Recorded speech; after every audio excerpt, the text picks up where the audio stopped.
ក៏របៀបសួរក៏ដូចជាសួស្ដីដល់បងប្អូនទាំងអស់គ្នាដែលនិយមចូលចិត្តនិងស្រឡាញ់សម្រាប់ការនិទានរឿងរបស់ខ្ញុំបាទថ្ងៃនេះដែរខ្ញុំមានរឿងថ្មីមួយទៀតហើយចង់ចែកម្លែកដល់បងប្អូនទាំងអស់គ្នាសម្រាប់ស្ដាប់កំសាន្តនៅពេលដែលបងប្អូនអត់សុខបាទជាបន្តទៅទៀតនេះខ្ញុំមានរឿងមួយដែលលើកឡើងអំពីលោកអ៊ំម្នាក់ដែលគាត់ពីមុនជាចាស់អធិការវត្តសម្រាប់រឿងនេះដែរបងប្អូនសូមស្ដាប់ដោយពិចារណាញាណហើយបើសិនជាខ្ញុំនិទានឬក៏បកស្រាយទៅមានការខ្វះខាតឬក៏ខុសនៅចន្លោះណាមួយពាក្យសម្ដីមិនសមរម្យសូមបងប្អូនអធិស្ឋានផងបាទក៏កុំរងចាំយូរបាទចូលដល់សាច់រឿងយើងតែម្ដងបាទជាដំបូងដែរខ្ញុំសូមណែនាំបងប្អូនអំពីតួអង្គបាទតួអង្គគឺលោកអ៊ំញក់បាទលោកអ៊ំញក់គាត់ជាចាអធិការវត្តនៅវត្តមួយកន្លែងបាទនៅក្នុងភូមិខ្ញុំសូមមិនបញ្ចេញឈ្មោះភូមិទេបងប្អូនបាទអ៊ំគាត់ជាអ្នក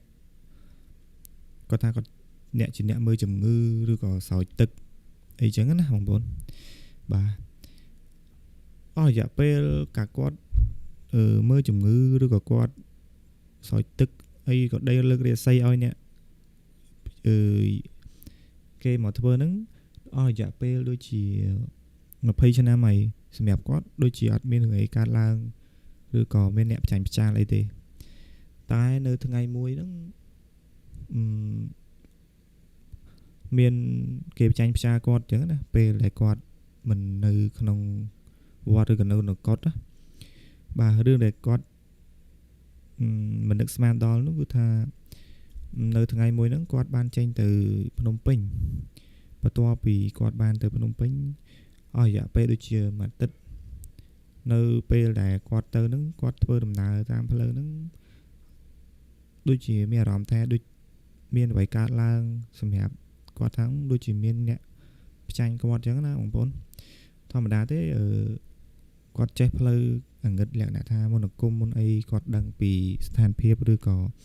គាត់អាចដឹងពីការកើតហេតុដែលកើតឡើងមុនបាទរឿងហ្នឹងដូចជាបន្ទាប់ពីគាត់បានទៅដល់ភ្នំពេញរួចគឺមានបញ្ហានៅក្នុងកុដិរបស់គាត់ដោយសារតែនៅក្នុងកុដិរបស់គាត់ហ្នឹងមានដូចជាបាយសីឬក៏អាសនៈសម្រាប់រៀបចំថ្វាយបូជាដល់ពពួកដែលខ្មៅងឹតណាអ្នកដែលថាពួកព្រាយបិសាចដែលគាត់មើលថែអញ្ចឹងបងប្អូនសម្រាប់អ្នកជិតខាងដែលបានឃើញនៅពេលយប់ឡើងឬក៏ពេលរៀបភ្លឺគាត់បានប្រាប់ខ្ញុំថានៅវត្តហ្នឹងបើសិនជាពេលយប់អត់មានកម្មវិធីបុណ្យអីទេគឺអត់មានអ្នកហ៊ានជីកចូលឬក៏ជីកកាត់វត្តហ្នឹងទេកម្រណាដោយសារតែគេអាសាឃើញភ្លើងអាសាឃើញព្រៃឃើញអាបអីហោះអញ្ចឹងណាដោយសារតែវត្តហ្នឹងអ៊ំញក់គាត់ជាអ្នកចិញ្ចឹមពួកព្រៃបិសាចពួកភ្លើងងឹតសម្រាប់ទុកមើលជំងឺទុកលក្ខណៈថាគាត់ធម្មតាទេគាត់ចេះមន្តអាគមអញ្ចឹងយើងគាត់ប្រហែលជាទុកពួកអស់ហ្នឹងសម្រាប់ការពារខ្លួនឬក៏សម្រាប់ធ្វើអីភ្លើងងឹតអញ្ចឹងណាសម្រាប់បងប្អូនដែលដឹងប្រហែលជាបងប្អូនយល់ហើយប៉ុន្តែដូចខ្ញុំអីខ្ញុំអត់ដឹងទេខ្ញុំដឹងតែពីគាត់និយាយប្រាប់ខ្ញុំឬក៏អ្នកជិតខាងគាត់បានប្រាប់អញ្ចឹងណាបាទមកចូលមកដល់សាច់រឿងយើងបន្តទៀតបន្ទាប់ពីគាត់បានទៅដល់ភ្នំពេញហ្នឹងរឿងដែលគាត់កើតឡើងនៅក្នុងភ្នំពេញហ្នឹងគាត់បានមើលឃើញអស់ហើយនៅរឿងកើតហេតុដែលនៅស្រុកភូមិរបស់គាត់នេះដែលនៅវត្តរបស់គាត់នេះគាត់ថាមានអ្នកផ្ចាញ់គាត់ផ្ចាញ់ដើម្បីលក្ខណៈថាយកលៀបសក្ការៈអញ្ចឹងណាបងប្អូនធម្មតាទេអ្នកចេះឬក៏ផ្លូវអង្កឹតហ្នឹងគេតែងតែផ្ចាញ់គ្នាយ៉ាងហ្នឹងពេលខ្លះគេចង់សាកមន្តអាគមរបស់គេឬក៏ចង់សាកថ្វីដៃរបស់គេថាអូគេបានរៀនដល់កម្រិតណាអញ្ចឹងណាបាទអ៊ំគាត់បានដឹងអំពី រឿងហ្នឹងហើយប៉ុន្តែគាត់បាននៅគង់នៅវត្តទេបន្ទាប់ពីទៅបំពេញបានរយៈពេល3ថ្ងៃគាត់របស់គាត់ត្រូវបានឆេះមិនមែនឆេះដោយសារតែអគិសនីឬក៏ខ្សែភ្លើងឆ្លងអីទេឆេះដោយសារតែគេបច្ចាញ់ឲ្យឆេះហ្មងឆេះដល់ពេលឆេះឡើងសន្ធោសន្ធើនៅប្រហែលហ្នឹងហ្មងនៅគាត់ហ្មងលក្ខណៈថាគាត់ព្រឺក្បាលម៉ាតូគេហៅស្អីគេប្រកេះហ៎គាត់ព្រឺប្រកេះហ្មងពេលគេបច្ចាញ់គាត់អត់ដឹងខ្លួនអញ្ចឹងព្រឺប្រកេះតែការពេលគាត់គេបច្ចាញ់គាត់ហ្នឹងដូចជាអត់មានរឿងអីកើតឡើងដល់គាត់ទេគេគ្រាន់តែគេមកយកពួកដែលគាត់ចិញ្ចឹមហ្នឹងពួកភេបិសាចឬកូនក្រកូនអីដែលគាត់ចិញ្ចឹមនៅក្នុងគាត់របស់គាត់ហ្នឹងមើលថែអញ្ចឹងណាគាត់បានប្រហើបប្រាប់ខ្ញុំតែប៉ុណ្ណឹងដោយសារតែគាត់ថាមិនហ៊ាននិយាយច្រើនទេដូចខ្លាចខុសឬក៏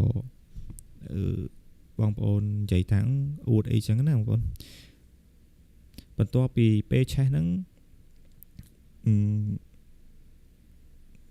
គាត់អត់បាននៅទេប៉ុន្តែអ្នកចិត្តខាងអ្នកនៅចិត្តវត្តគេឃើញភ្លើងឃើញភេបិសាចទាំងហោះចេញពីគាត់របស់គាត់ហ្មងបើខ្ញុំនិយាយទៅខ្ញុំភឺសបល់ខ្ញុំអត់បានឃើញកាត់ហេតុទេប៉ុន្តែខ្ញុំគាត់ណានិយាយទៅគាត់និយាយមកខ្ញុំភឺសបល់មែនតើបងប្អូនសម្រាប់អ្នកដែលមិនជឿឬក៏មិនដែលជួបខ្ញុំក៏អត់ហ៊ានថាដែរបាទគឺពេលឆេះនឹងឆេះខ្លាំងមែនតើគាត់នឹងឆេះខ្លាំងមែនតើហ្មងឆេះឡើងសោតទៅភ្លើងដាតភ្លើងហ្មងមិនដឹងថាគេធ្វើបែបណាទើបបានឆេះដល់ថ្នាក់ហ្នឹងអាសនៈគាត់ឬក៏អីហ្នឹងឆេះខ្ទេចបន្ទាប់ពីឆេះហ្នឹងដូចខ្ញុំនិយាយមុនហ្នឹងអញ្ចឹងគឺព្រាយបិសាចឬក៏កូនក្រក់ដែលកូនអីគាត់ចិញ្ចឹមហ្នឹងនៅក្នុងហ្នឹងគឺឆេះគឺហើហោះទៅទាំងអស់ហ្មងលក្ខណៈថាគេហៅទៅនៅចិញ្ចឹមឬក៏ទៅនៅមួយអ្នកផ្សេងអញ្ចឹងណាបាទបើសិនខ្ញុំគាត់ប្រាប់ខ្ញុំថាបើសិនជាគាត់នៅក្នុងគាត់ឬក៏គាត់បាននៅកន្លែងមែនគឺគាត់នឹងធ្វើល្អមើលហ្មងតែដឹងធ្វើល្អមើលមិនអីទេហើយខ្ញុំសួរថាបើធ្វើល្អមើលមិនគាត់ថាបើសិនជាគាត់នៅគឺអ្នកដែលធ្វើឲ្យគាត់អ្នកដែលមកបច្ចាញ់គាត់ហ្នឹងគឺត្រូវស្លាប់ភ្លាមហ្មងហើយគាត់ដឹងទៀតថាណាគេអ្នកធ្វើអីអ្នកធ្វើសំខាន់បងប្អូនជឿអត់ធ្វើមិនបានគេដឹងអត់ដោយសារតែគេមានកូនក្រក់មានវិញ្ញាណអាក្រក់ឬក៏ពួកអមនុស្សគេចិញ្ចឹមពួកអមនុស្សចឹងណាដល់ពេលពួកអហ្នឹងគេដឹងពួកអហ្នឹងទោះបីយើងធ្វើអីក៏គេដឹងដែរសំខាន់មិនដឹងថាអ្នកដែលគេមកយកហ្នឹងគេមានឥទ្ធិពលបែបណាឬក៏ខ្លាំងដល់កម្រិតណាទេ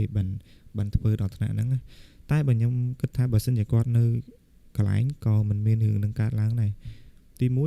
1គាត់បានទប់ទល់តាន់ពេលវេលាអញ្ចឹងណាសម្រាប់ដែលទប់ទល់តាន់ពេលវេលាហ្នឹងបើសិនជាខ្លាំងហ្មងគាត់ក៏មានបញ្ហាដល់ជីវិតដែរដោយសារតែធម្មតាផ្លូវងឹតយើងមើលមិនដឹងគេធ្វើមិនបងប្អូនណោះបាទបន្ទាប់ពីឆេះអស់ហើយឬក៏ពួកអស់នឹងបានចេញអស់ចេញទៅអញ្ចឹងណាធម្មតានៅក្នុងវត្តមានទីធ្លាធំហើយដើមឈើក៏ធំដែរសម្រាប់នៅវត្តហ្នឹងគឺដើមឈើធំមែនតែនហ្មងហើយនៅជិតវត្តហ្នឹងគឺមានដើមជទាលធំខ្លាំងមែនតែនគឺដើមជទាលហ្នឹងដូចខ្ញុំបាននិទានកាលរឿងមុនហ្នឹងដើមជទាលដែលគេកាប់ហើយធ្វើឲ្យម្នាក់ដែលកាប់ហ្នឹងឈឺហើយនឹងស្លាប់បើមកគ្រួសារហ្នឹងស្លាប់អស់3នាក់ហ្នឹងបងប្អូនកូនក៏ត្រូវចិត្តស្លាប់ដែរប៉ុន្តែលក្ខណៈគេមើលគេតន់អញ្ចឹង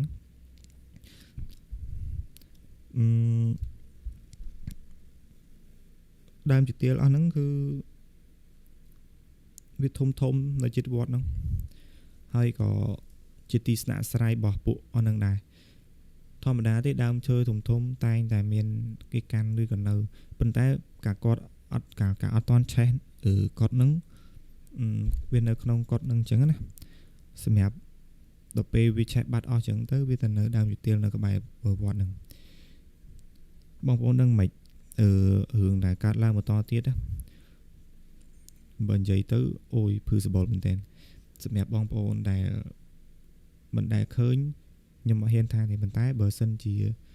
បើបានស្ដាប់គាត់និយាយផ្ទាល់ហ្មងខ្ញុំគិតថាអូរឿងនេះបើសិនអ្នកមិនជឿក៏ពើសបល់តិចដែរបាទបន្ទាប់ពីឆេះហើយដើមជទាលដែលនៅជិតវត្តហ្នឹងคล้ายជាទីលំនៅរបស់ពួកអមនុស្សឬក៏ព្រាយបិសាចហ្នឹងពួកព្រាយហ្នឹងវាចូលចិត្តនៅដើមឈើភ្លើងហោះនៅលើដើមឈើហ្នឹងរងថ្ងៃបន្ទាប់ពីឆេះហើយគឺហោះរងថ្ងៃមកធ្វើឲ្យអ្នកនៅជិតខាងហ្នឹងខ្លាចមែនតែនដោយសារតាធម្មតាទេពួកអស់ហ្នឹងវាមានអំណាចអីតាពេលយប់ទេពេលថ្ងៃពួកវាមានអំណាចពួកយើងទេពួកវាមានអំណាចតែពេលយប់ហើយធម្មតាបងប្អូនយើងខែភ្លៀងខែភាសាខែអីធម្មតាទេត្រូវការដើរហមហូបដើរអីចាប់ក្តាមចាប់កែបអីចឹងណាបងប្អូនតែដល់ពេលមានរឿងចឹងកាត់ឡើងទៅអ្នកនៅក្នុងភូមិហ្នឹងអត់ហ៊ានដើរទេបងប្អូននេះដោយសារតែវាចេញខ្លាំងពេកហើយកាលវឹកឆ្នាំ2005 2006អីហ្នឹងគឺវាយ៉ាងចង់សាបដែរប៉ុន្តែដែលមានមួយគឺខ្លាំងមានមួយគឺព្រឹសបលហ្មងបាទចាំមើលទីទៀតនឹងមានអីកើតឡើងចំពោះប្រជាជនឬក៏អ្នកភូមិនៅក្នុងហ្នឹងបងប្អូនចាំស្ដាប់ទាំងអស់គ្នាទស្សនានៅខ្ញុំបកស្រាយទាំងអស់គ្នាបន្តទៀតបាទបន្ទាប់ពីដើមឈើនឹងបានរំលំដោយអ្នកជិតខាងដោយសារតែមើលទៅបើសិនជាអត់រំលំដើមឈើនឹងចោលទេគឺវាមានហានិភ័យឬក៏បង្កភាពភ័យខ្លាចដល់អ្នកដែលរស់នៅជិតតំបន់ហ្នឹងណាបាទពេលដែលរំលំដើមឈើហ្នឹងផុតទៅដូចជាម៉ានដើម3ដើមហ្នឹងរំលំអស់ហ្មងអត់ទុកទេហើយរំលំហើយឈើហ្នឹងទុកចោលនៅហ្នឹងអត់មានអ្នកយកទៅធ្វើអីរហូតដល់ឆ្នាំ2012 13ទើបគេយកឈើហ្នឹងយកទៅធ្វើអីសម្រាប់កសាងវត្តអីចឹងណារឿងហេតុដែលកើតឡើងនៅក្នុងពេលកំឡុងដែលបានរំដើមឈើហ្នឹងគឺមានការបើនិយាយទៅគឺលងសាហាវហ្មងធ្វើឲ្យអ្នកភូមិភ័យខ្លាចរាល់យប់តាម៉ោង7ម៉ោង8អីហ្នឹងគឺចេញឯងម៉ោង7ម៉ោង8ចេញមកឃើញចេញមកឲ្យឃើញចេញមកឲ្យឃើញហ្មងវាមិនដឹងថាពេលថ្ងៃវានៅកន្លែងណាតែសម្រាប់ពេលយប់គឺចេញឲ្យឃើញដែលរស់នៅក្បែរនឹងគាត់មានប្រពន្ធនៅជិតវត្តហ្នឹងគាត់មានគ្រួសារឯងប៉ុន្តែកូនគាត់ទៅធ្វើការនៅឆ្ងាយអស់ចឹងណាគាត់បានចេញមកដើម្បីឲ្យហូបអីដូចខ្ញុំនិយាយមុនហ្នឹងអញ្ចឹងស្រាប់តែពេលហើយសពពេលដែលវាចេញដែរបងប្អូនគាត់ថាភ្លើងហោះមកវូសំដៅទៅគាត់ហ្មងហោះមកវូសំដៅមកគាត់ឡងបើសិនជាភ្លើងលក្ខណៈភ្លើងឆេះអីហ្នឹងវាចង់ឆេះយើងវិញបងប្អូនវាអត់មានខ្លាចទេហោះមកវូកាត់មុខគាត់ថាគាត់មិនខ្លាចទេគាត់តាំងស្មារតីឬក៏តាំងចិត្តគាត់ថាអត់ខ្លាចទេប៉ុន្តែ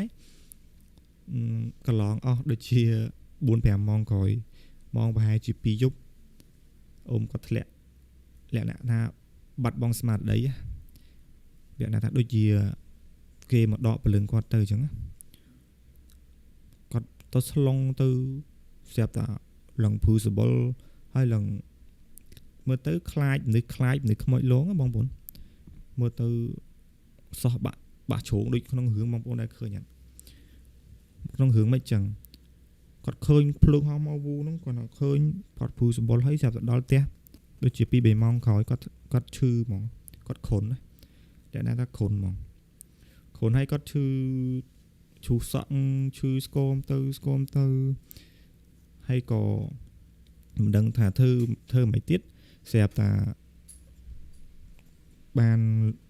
គ្រូខ្មែរគេមើលអញ្ចឹងណាគេមើលគេដាក់ថ្នាំតែគេជន់មើលថាអូបើសិនជាចង់ជាទៅស្រោចទឹកទៅអីទៅគ្រូណាមានមុនវិជាការខ្លាំងអញ្ចឹងណាហើយក៏ធម្មតាទេបើគាត់ឃើញអញ្ចឹងធម្មតាខ្មោចលងអញ្ចឹងមានតែទៅមើលគ្រូខ្មែរឬក៏អ្នកដែលមានមនោគមខ្លាំងអញ្ចឹងណាមកជួយដោះឬក៏មកព្យាបាលដើម្បីឲ្យធូរសះស្បើយបើសិនជាបន្តទុកអញ្ចឹងទៀតអាចនឹងបាត់បង់ជីវិតអញ្ចឹងណាបងប្អូននេះជាមានរឿងលេងសើចណាសម្រាប់បងប្អូនដែលគាត់បានធ្លាប់ជួបរឿងដែលចាស់ធ្លាប់និយាយក៏នេះដែរក៏អាចដឹងខ្លះដែរសម្រាប់រឿងនេះបើយើងទុកគាត់ឲ្យនៅពជាពេលថាអូចាំលេបថ្នាំពេទ្យឬក៏អីអាហ្នឹងខ្ញុំគិតថាប្រហែលជាអត់នៅទេបន្តពីគាត់បានទៅមើលគ្រូខ្មែរឬក៏បញ្ចន់ឲ្យគេមើលអញ្ចឹងគេបានសួរថានៅតំបន់អស់ហ្នឹងមានគេធ្វើលក្ខណៈមានគ្រូឬក៏មាន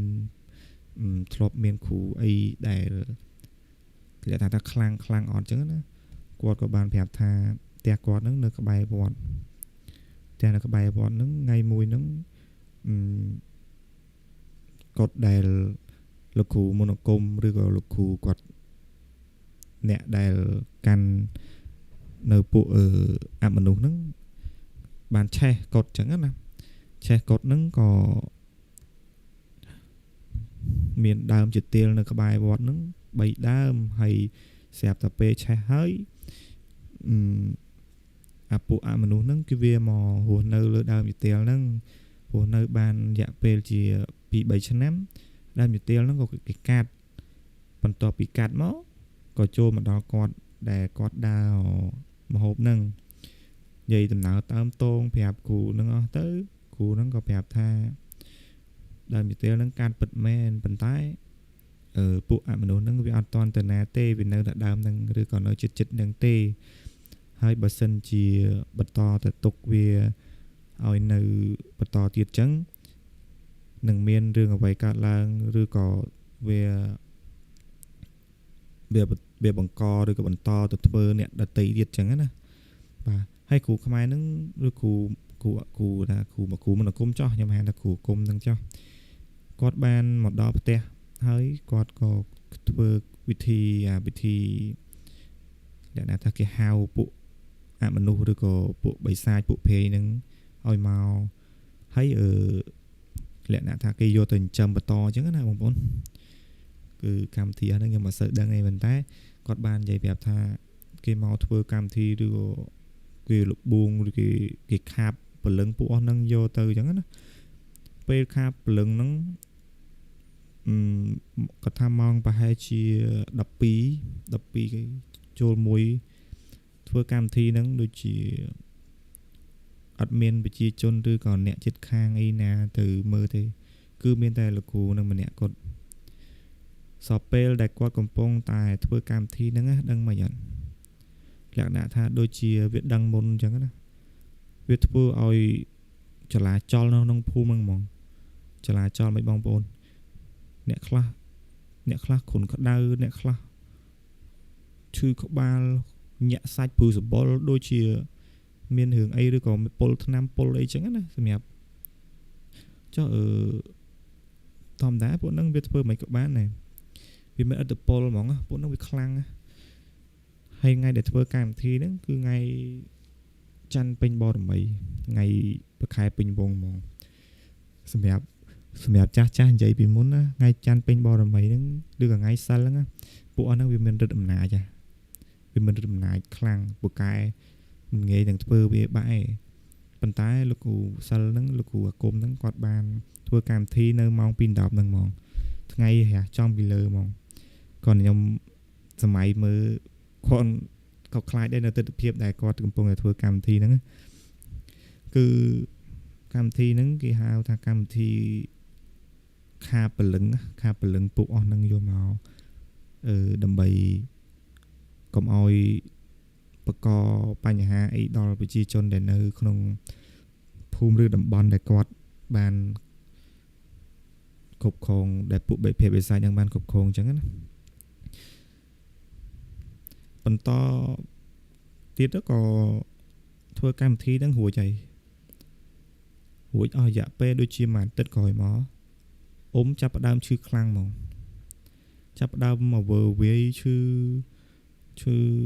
ទៅវាស្គមលក្ខណៈសល់តែសាច់សល់តែស្បែកហើយនឹងឆ្អឹងហ្មង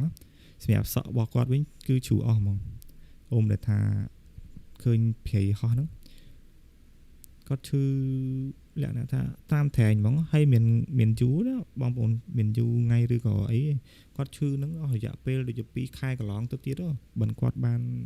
ផុតឬក៏គាត់បានស្លាប់ទៅបន្ទាប់ពីស្លាប់ហ្នឹងទៅខ្ញុំបានសាកសួរប្រពន្ធគាត់ដែរថាមូលហេតុអីដែលគាត់ស្លាប់ឬក៏ជរាពៀតឬក៏ចាស់ជរាដែលស្លាប់ដោយសារជំងឺអីគាត់ថាអត់ទេគឺស្លាប់ដោយសារតែភ្លើងគាត់ឃើញភ្លើងព្រាយហោះហើយនឹងមុនពេលដែលគាត់ស្លាប់គឺគាត់បានបញ្ចេញនៅកັບកិរិយាមិនល្អមើលលក្ខណៈថាធ្វើឲ្យអ្នកចិត្តខាងហ្នឹងភ័យហ្មងនៅក្នុងកម្មវិធីបនរបស់គាត់មនុស្សមកធម្មតានៅក្នុងស្រុកភូមិវាមកចូលបនចូលអីធម្មតាអញ្ចឹងប៉ុន្តែនៅពេលដែលម៉ោងគេកំដរសពរឿងដែលនឹកស្មានមិនដល់សម្រាប់ក្នុងគ្រួសាររបស់គាត់ហ្នឹងគឺកូនរបស់គាត់ដែលមកពីឆ្ងាយហ្នឹងគាត់មកដល់ភ្លាមចាប់ផ្ដើមភូសបល់ឈឺមកមើលឲ្យស្លាប់ហើយស្រាប់តែពេលឲ្យកូនត្រូវធ្លាក់ខ្លួនឈឺដូចជាឲ្យអញ្ចឹងលក្ខណៈចូលមកភូសបល់ខ្ញាក់ហ្មងនៅក្នុងផ្ទះហ្នឹងហើយគេក្រៅពីហ្នឹងអត់អីមិនដឹងថាមន្តអាគមឬក៏លក្ខណៈថាចំហាយព្រាយឬក៏មិនឲ្យគាត់ឃើញឬក៏ឲ្យគាត់ខ្លាចហ្មងខ្លាចដល់ថ្នាក់ឈឺអញ្ចឹងណាបងប្អូនមិនយូរប៉ុន្មានដូចជាបនសព7ថ្ងៃរបស់គាត់ហើយរបស់គាត់របស់អ៊ំហ្នឹងហើយកូនហ្នឹងក៏គាត់បានទៅសាកសួរលោកគ្រូដែលចាប់យកបិសាចហ្នឹងចាប់យកព្រៃបិសាចហ្នឹងយកទៅហ្នឹងថាមិនដែរកាន់តែខ្ញុំមកដល់គាត់កូនមកដល់ក៏មានរឿងចឹងកាត់ឡើងអញ្ចឹងណាលោកគ្រូហ្នឹងក៏គាត់បានប្រាប់ថាដោយសារតែកូនរបស់គាត់ហ្នឹងកូនរបស់អ៊ំដែលស្លាប់ហ្នឹងគឺជាកូនដែលគាត់ស្រឡាញ់ហើយគាត់ទុកចិត្តឬក៏លក្ខណៈថាធម្មតាមនោចេតនាជាមួយម៉ែឪអញ្ចឹងណាគាត់លក្ខណៈថាគាត់នៅស្រឡាញ់កូនគាត់ចង់ឃើញមុខកូនអញ្ចឹងគាត់នៅមកឲ្យឃើញលក្ខណៈថាមកចិត្តកូនអញ្ចឹងណាប៉ុន្តែពលឹងរបស់គាត់ដែលបានស្លាប់ទៅហ្នឹងគឺគាត់អត់មានទៅមកទៅក៏អត់ទៅចាប់គតិភពនៅណាទេគាត់ខ្លាយទៅជាអ្នកដែលបំរើនៅឲ្យលោកគ្រូដែលមកចាប់ពួកអមនុស្សហ្នឹងឯងនឹងបើតាមការយល់សពរបស់កូននេះណាហើយលោកគ្រូដែលថាមកចាប់ពួកអមនុស្សហ្នឹងគាត់ក៏លែងហ៊ានចូលក្នុងភូមិទៀតដែរដោយសារតែគាត់បានធ្វើរឿងដែលមិនគូគប្បីចំពោះគ្រួសារអ៊ំម្នាក់ហ្នឹងមិនគូគប្បីមិនបងប្អូនមកចាប់អីស្រាប់តាមកធ្វើឲ្យអ៊ំប្រុសនឹងស្លាប់ហើយយកអ៊ំប្រុសនឹងធ្វើជាអ្នកបំរើឬក៏ខ្មោចអនាថាឬអមនុស្សដែលកាចសាហាវបងប្អូនជឿអត់សម្រាប់ខ្ញុំជឿខ្លះឬក៏ជឿ 50% បងប្អូនដោយសារតែរឿងហ្នឹងវាបានកើតឡើងនៅក្នុងភូមិខ្ញុំផ្ទាល់តែម្ដងហើយសម្រាប់រឿងដែលលោកអ៊ំដែលបានបកស្រាយប្រាប់ខ្ញុំហ្នឹងក៏ជារឿងពិតដែរគាត់ពីមុនគាត់ជាមនុស្សដែលចេះនៅមន្តអាគមឬអាគមអ៊ំអាមខ្លាំងអញ្ចឹងណាតែឥឡូវក៏គាត់ចេះដែរប៉ុន្តែគាត់ឈប់ប្រព្រឹត្តអញ្ចឹងណាតាំងពីគេធ្វើដាក់គាត់អញ្ចឹងមកគាត់ក៏ឈប់ប្រព្រឹត្តឬក៏ ឈប់បន្តរឿងអស់ហ្នឹងទៀតហ្មងគាត់ថាគ្មានប្រយោជន៍ទេតើបងប្អូនយល់មិនដែរសម្រាប់រឿងដែលខ្ញុំបានបកស្រាយកន្លងមកនេះបាទខ្ញុំសូមអរគុណដល់បងប្អូនទាំងអស់គ្នាដែលចំណាយពេលវេលាស្ដាប់នៅរឿងនិទានឬដំណាលដែលខ្ញុំបានលើកឡើងពីលោកអ៊ុំញ៉ក់ដែលនៅក្នុងភូមិរបស់ខ្ញុំផ្ទាល់បាទបើសិនជាខ្ញុំមានការនិយាយឬក៏អត្ថាធិប្បាយទៅមានការក្រុមឆ្កងឬក៏ពាក្យសម្ដីណាមួយសូមបងប្អូនអភ័យទោសដល់ខ្ញុំផងបាទជាចុងក្រោយសូមអរគុណបងប្អូនទាំងអស់គ្នានិងជូនពរបងប្អូនទាំងអស់គ្នាសុខសប្បាយនិងទទួលទានមានបានទាំងអស់គ្នាបាទសូមអរគុណ